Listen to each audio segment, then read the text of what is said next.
Hey, let me ask you something. Have you ever heard the word Smonday? Yeah, that's right, Smonday. It's a combination of the words Sunday and Monday. And it's the moment when Sunday stops feeling like Sunday and the anxiety of Monday kicks in. Now, do you know what I mean? What is it about Sunday that creates that feeling? Now, I realize that many of you might not know what I'm talking about because maybe your work schedule dictates you work the weekend anyways all the time. But no matter what your work schedule is, if you've had a few days off and you have to go back to work, you might know what I'm talking about with the return to work blues after having a few days off. So let's look at what might be going on, why you might be having this Monday effect. Well, first of all, there's nothing like a reprieve from the daily schedule and work responsibilities that we have all weekend long or all week long that the weekend brings. And so we have that sense of freedom that we don't have to necessarily be woke up by an alarm clock and have a tight schedule to abide by that gets everyone to where they need to be at a certain time on Mondays. The time constraints shift on your days off, and therefore it just feels different. Monday can also be overwhelming because maybe there's something that didn't get done when you left work and that's waiting for you on Monday, along with all the other stuff that piles up. And that creates an anxiousness in our thinking, the unknowns of what's going to come. And when we feel overwhelmed, we tend to lose our motivation and shut down. Strange how that happens, isn't it? And the thought of leaving the comfort of your home, even though many of you may still be working from it, those can be other anxieties and frustrations I'll deal with in another video. Sometimes even the thought of leaving the comfort and safety of our home for the unexpected of the new work week can leave you feeling drained. It always feels better when you can control and manage your own time. And as crazy as this may sound, it's also something to take into consideration. On your downtime, there may also be alcohol consumption, and depending on how much, it can deplete your brain's serotonin levels, affecting your mood and your sleep patterns. And then that can leave you like you've been hit with, a jet lag upon starting the work week too. So there's a number of different reasons why you might feel anxiety on Sundays. But there is a couple of things that you can do about it. First of all, set aside a dedicated work time on Sunday, and that's key. Give yourself a time frame, half hour, 2 hours, whatever works on Sunday to go over everything. I have found that when working with people and I ask them, what's the disruption? What's the roadblock for you that that anxiety brings up all the time? And I'm usually met with, I don't know. And yet when I ask them to just sit in it a minute and think it through, things start to come out.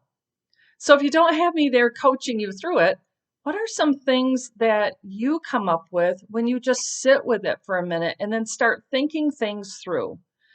What can you do for a short period of time on Sunday that can help to cause less stress on Monday? Figure out what clothes you're going to jump into. Do you have a good nutritional food to start, the work week off in the cupboards or in the fridge? Do the kids have everything they need so you're not scrambling in the morning? What emails or other work-related tasks can you get out of the way during the dedicated work time on Sunday? Make a list of the 3 or 4 things that you know you need to do as soon as the work week starts.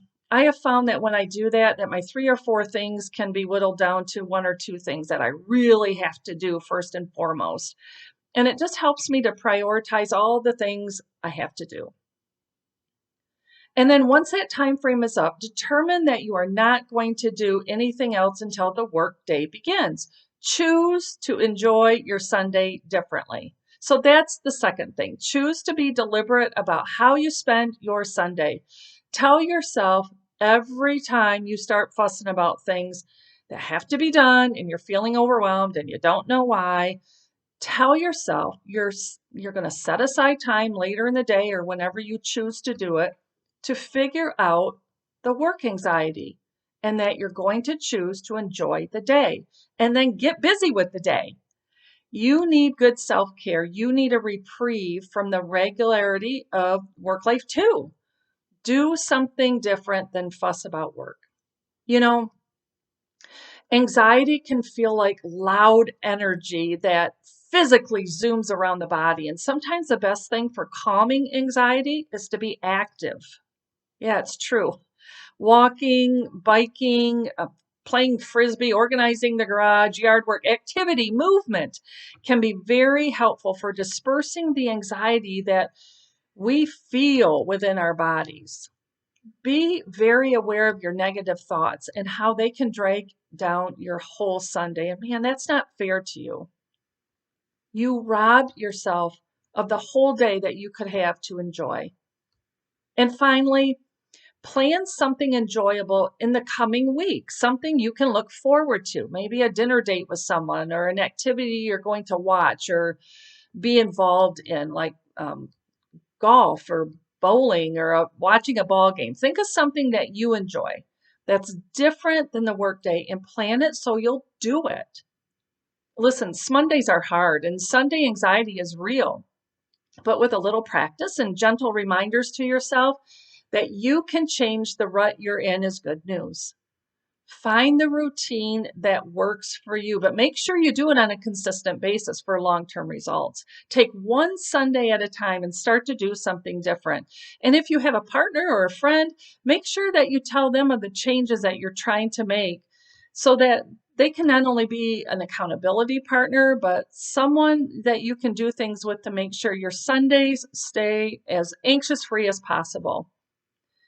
If you have found these videos to be helpful, make sure that you subscribe below and check out our other videos with other topics that you might enjoy too. And I hope to see you real soon at myanxietylink.com.